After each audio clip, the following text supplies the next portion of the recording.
साथियों नमस्कार। उम्मीद करता हूँ आप सभी स्वस्थ होंगे, मस्त होंगे और अपने अपने कार्य क्षेत्र में व्यस्त होंगे। आज एक बहुत ही अजीब सी चीज़ आप सभी के साथ में शेयर करने वाला हूँ और ये अचानक से कल ही हुआ है। बातों को सुन करके थोड़ा आपको अजीब लगेगा और कल पूरी रात मैं इस बारे में सोचा और फिर लगा कि इस चीज़ को आप सभी के साथ शेयर करना चाहिए, क्योंकि आप सभी लोग, जितने लोग भी न्यूरोथेरेपिस्ट हो, आप लोगों को इन बातों को समझना चाहिए। कुछ समय पहले की बात है, लगभग 15 दिन 15 दिन पहले एक अंकल जी मेरे से मिले और उनकी उम्र लगभग 70 ईयर्स, 70 साल उम्र। और उन्होंने बताया कि पिछले कुछ समय से 2-3 महीने से मेरे साथ कुछ अजीब हो रहा है। मैंने बोला क्या हो रहा है आपके मन में?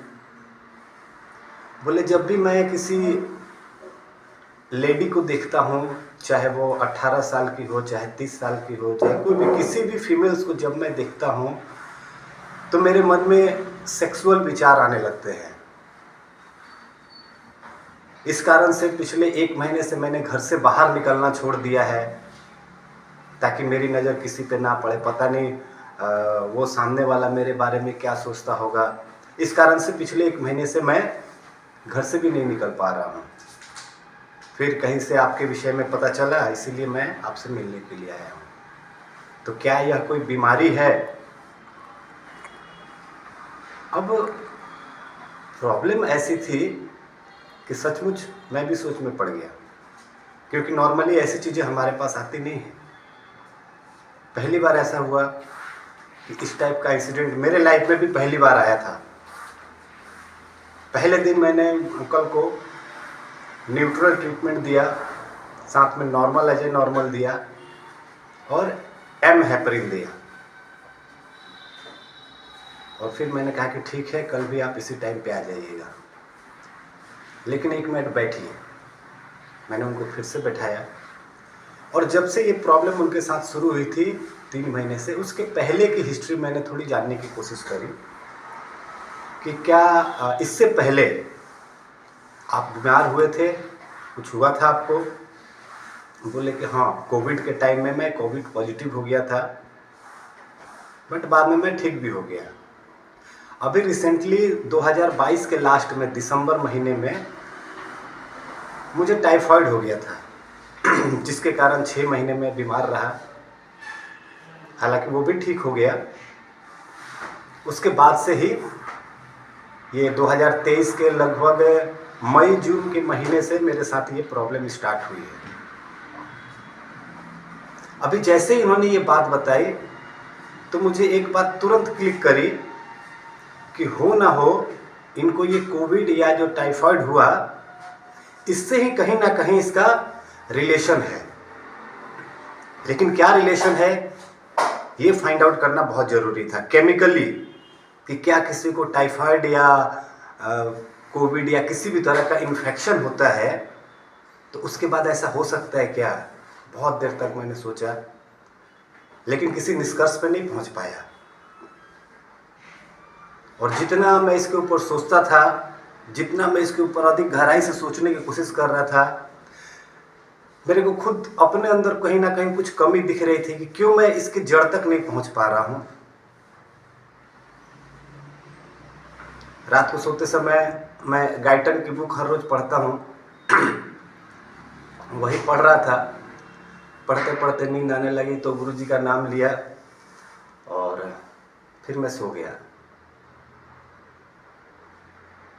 अगले दिन फिर से उनको आना था। तो जब मैं रात को सोया था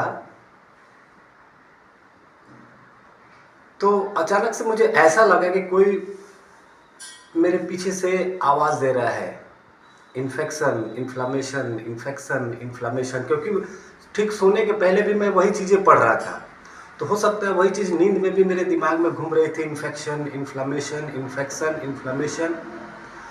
और सुबह उठते ही मतलब एक बिल्कुल मेरे साथ चमत्कार सा हुआ। मैंने तुरंत वापस से गाइटन की बुक खोली और जो इन्फेक्शन और इन्फ्लामेशन का चैप्टर होता है उसको मैंने पढ़ना शुरू किया, और उसमें एक बहुत ही ज़बरदस्त चीज़ जानने को मिली, जो चीज़ हम सभी को पता है, आपको भी पता है, एज ए न्यूरोथेरेपिस्ट मुझे भी पता थी, लेकिन उस पॉइंट ऑफ व्यू तक मैं पहुंच नहीं पा रहा था। और वो पॉइंट ऑफ व्यू क्या है, यही मैं आज आपके साथ शेयर करना चाहता हूँ। वहाँ से पढ़ने के बाद जो चीज़ें मुझे पता चली कि एक्चुअली जब भी हमें किसी भी तरह का इन्फेक्शन होता है तो उस इन्फेक्शन से लड़ाई कौन करता है, हमारा थाइमस ग्लैंड। और जब भी कोई ऑर्गन बहुत ज़्यादा वर्क करेगा तो वो थक जाएगा, धीरे धीरे स्लो डाउन हो जाएगा। तो वैसे ही जब इनको इन्फेक्शन हुआ तो जाहिर सी बात है इनके थाइमस ग्लैंड ने उस टाइफाइड के वायरस के साथ या कोविड वायरस के साथ बहुत सारा लड़ाई किया होगा, बहुत सारा युद्ध किया होगा, जिसके कारण थाइमस ग्लैंड जो है वो हाइपो हो गया, कम काम करने लगा। और अभी थाइमस ग्लैंड के ठीक ऑपोजिट होता है एड्रिनल ग्लैंड। तो जाहिर सी बात है जब थाइमस ग्लैंड हाइपो हो जाएगा तो एड्रिनल ग्लैंड हाइपर हो जाएगा। अभी एड्रिनल ग्लैंड बनाता क्या है, स्टेरॉइड्स बनाता है, कॉर्टिकॉइड्स बनाता है, एल्डोस्टेरोन बनाता है। ये जितने भी हार्मोन्स बनाता है ये सारे सेक्स हार्मोन्स होते हैं। एड्रिनल ग्लैंड जितने भी हार्मोन बनाता है ये सारे सेक्स हार्मोन्स होते हैं। और कहीं ना कहीं उन अंकल जी के साथ भी ऐसा ही हुआ था। इन्फेक्शन के कारण उनका थाइमस ग्लैंड जो है वो हाइपो हो गया था और एड्रिनल ग्लैंड हाइपर हो गया था, जिसके कारण उनकी बॉडी में सेक्स हार्मोन्स ज़्यादा बन रहे थे, जिसके कारण उनके मन में यह विचार आ रहे थे। बस यहीं से मुझे रास्ता मिला। अगले दिन जब अंकल जी आए, उनको मैंने कुछ ट्रीटमेंट नहीं दिया, सिर्फ और सिर्फ 2 थाइमस 2 बार, 4 थाइमस 2 बार, 8 थाइमस 2 बार और 12 थाइमस 2 बार। सिर्फ यही ट्रीटमेंट हमने उनको 5 दिन दिया। जब छठे दिन वो आए, इतने खुश थे कि उन्होंने मुझे गले लगा लिया, रो पड़े, बोले मैं तो सोच भी नहीं सकता था कि मैं ठीक हो जाऊंगा, मेरे अंदर ऐसी प्रॉब्लम आ गई थी, मैं तो सुसाइड करने के बात में तक सोचने लगा था। उनकी ये बातें सुन करके मुझे भी बहुत आश्चर्य हुआ, साथ ही साथ बहुत खुशी भी हुई कि हाँ चलो आज मेरा न्यूरोथेरेपी में आना सार्थक हो गया। इस पूरी बात को बताने का मकसद यही है मेरा कि जब भी हमारे पास पेशेंट आते हैं